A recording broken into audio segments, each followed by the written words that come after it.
বিসমিল্লাহির রহমানির রহিম। আসসালামু আলাইকুম রহমতুল্লাহ। আজকের আলোচনা হচ্ছে পেনাল কোড আইনের অর্থাৎ সাধারণ ব্যতিক্রমের অধ্যায়ের জেনারেল এক্সেপশনগুলো অর্থাৎ ৭৬ থেকে ১০৬ পর্যন্ত আমরা যে সহজ টেকনিক 1 বা 2তে আমরা দেখেছি। এখন আমরা এই প্রতিটির এই ধারাবাহিকতা অর্থাৎ দুটি করে ধারা আমরা আলোচনা করব উদাহরণ সহ, যাতে আপনাদের বুঝতে সহজ হয়। তাহলে আমরা খেয়াল করি আজকে জেনারেল অর্থাৎ জেনারেল এক্সেপশনে এখানে সাধারণ ব্যতিক্রমে এখানে খেয়াল রাখতে হবে যে সাধারণ অভিপ্রায় অর্থাৎ অপরাধমূলক অভিপ্রায় ব্যতীত যদি কোনো অপরাধ হয় সেটা অপরাধ বলে গণ্য হচ্ছে না। আর অপরাধ হতে হলে অবশ্যই অপরাধমূলক অভিপ্রায় হলেই অপরাধ বলে গণ্য হবে। আর এর দায়িত্ব প্রমাণ করার অর্থাৎ ১০৫ সাক্ষ্য আইন ১০৫ বলা আছে যিনি অর্থাৎ অভিযুক্তকারী তার প্রমাণ করতে হবে। তাহলে আমরা খেয়াল করি এখানে আজকের যে আলোচনা অর্থাৎ 76 এবং 79, তাহলে আমরা খেয়াল করি এখানে ৭৬ এবং ৭৯ ধারা কী বলা হচ্ছে। তাহলে আমরা খেয়াল করি এখানে একটা জিনিসটা নিচ্ছি, সেটা হচ্ছে ভুল। তাহলে এই দুইটা সেকশনে 76 এবং 79 ভুল কথাটি রয়েছে। ভুল কথাটির কি অর্থ দাঁড়াচ্ছে এখানে খেয়াল করি, অর্থাৎ এখানে ভুল ধারণাবশত, এখানেও ভুল ধারণাবশত কি আসতেছে। প্রথম বলা হচ্ছে যে সরকারি কর্মচারী নিজেকে আইন বলে বাধ্য। যিনি সরকারি কর্মচারী, সরকারকে নিজেকে আইন বলে বাধ্য মনে করবে, অর্থাৎ সে বাধ্যকতা বা ভুল ধারণাবশত কোনো কাজ করতে, যদি ভুল ধারণাবশত কোনো কাজ করতে গিয়ে কোনো অপরাধ হয়ে গেলেও সেটা অপরাধ হিসাবে গণ্য হবে না। তাহলে আমরা খেয়াল করি যে সে সরকারি কর্মচারী কর্তৃক নিজেকে আইন বলে বাধ্য মনে করে বা ভুল ধারণা বশত, এখানে বলা হচ্ছে যে ভুল ধারণা বশত আইন বলে বাধ্য। তাহলে আমরা মনে করি উদাহরণ যদি দিই, উদাহরণটা আমরা খেয়াল করি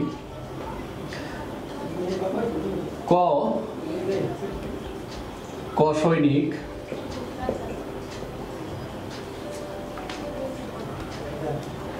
খেয়াল করি ক নামক সৈনিক তাহার ঊর্ধ্বতন কর্তৃপক্ষের নির্দেশ কমে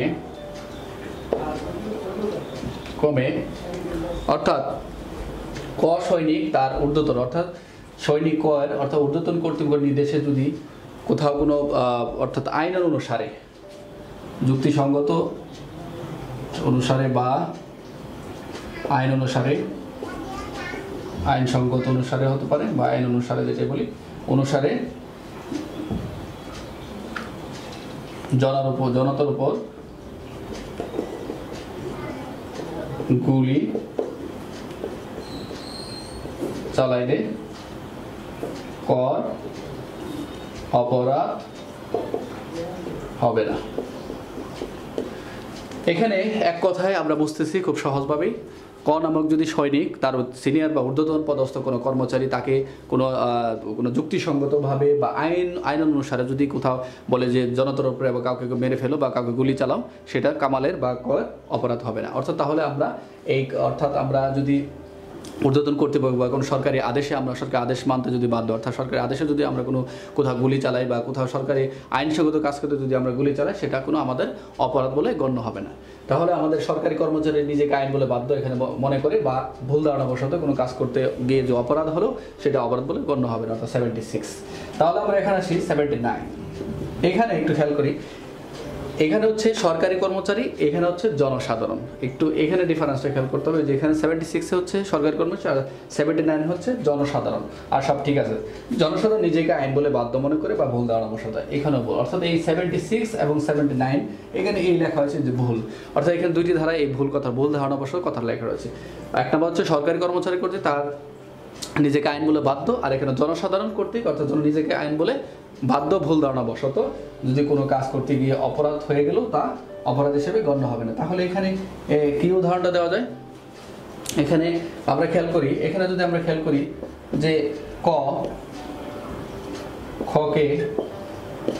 খকে এমন পরিস্থিতি দেখতেছে, অর্থাৎ ক যখন রাস্তায় চলার সময় খকে এমন অবস্থা দেখতেছে যে গকে মেরে ফেলছে বা গুলি করছে,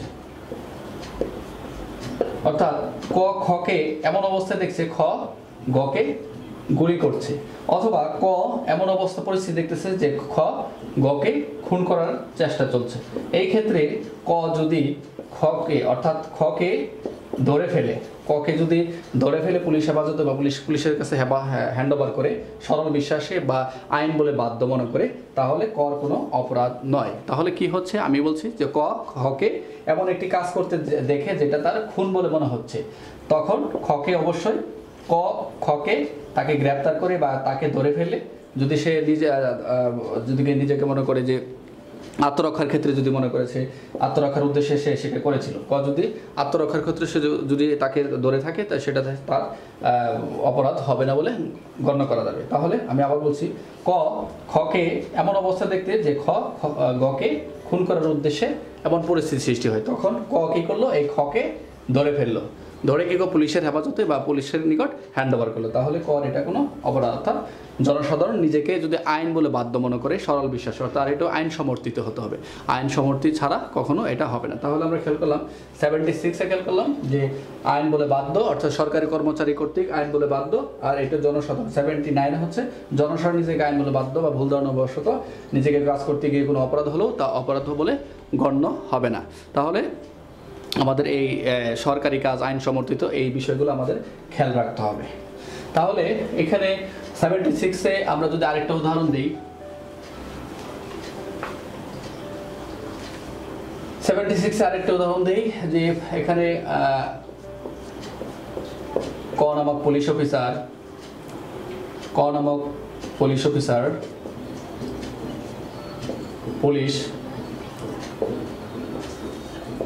পুলিশ অফিসার খকে গ্রেপ্তার করার জন্য আদালত থেকে ওয়ারেন্ট আসে, অর্থাৎ ক নামক পুলিশ অফিসার খকে গ্রেপ্তার করার আদালত থেকে ওয়ারেন্ট ইস্যু হয়। এই ক্ষেত্রে ক নামক পুলিশ অফিসার খকে গ্রেপ্তার করার জন্য আদালত থেকে ওয়ারেন্ট ইস্যু হওয়ার সাথে সাথে, অর্থাৎ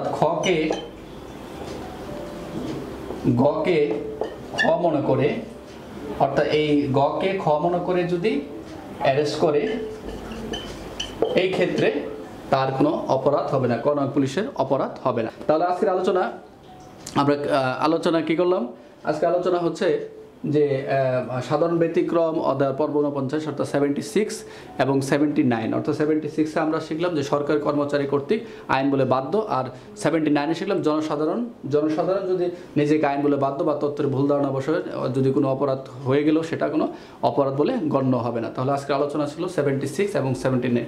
আশা করি আপনারা বুঝতে পেরেছেন। আমরা প্রতিটি ধারায় আমরা যে দুটি করে ধারা আলোচনা করব এবং উদাহরণ সহ। তাহলে আপনারা সেই সাথে বা সেই সঙ্গে আমাদের সাথে থাকুন এবং প্রত্যেকে ভালো থাকবেন। আজকের আলোচনা এই পর্যন্ত। আসসালামু আলাইকুম ওয়া রাহমাতুল্লাহ।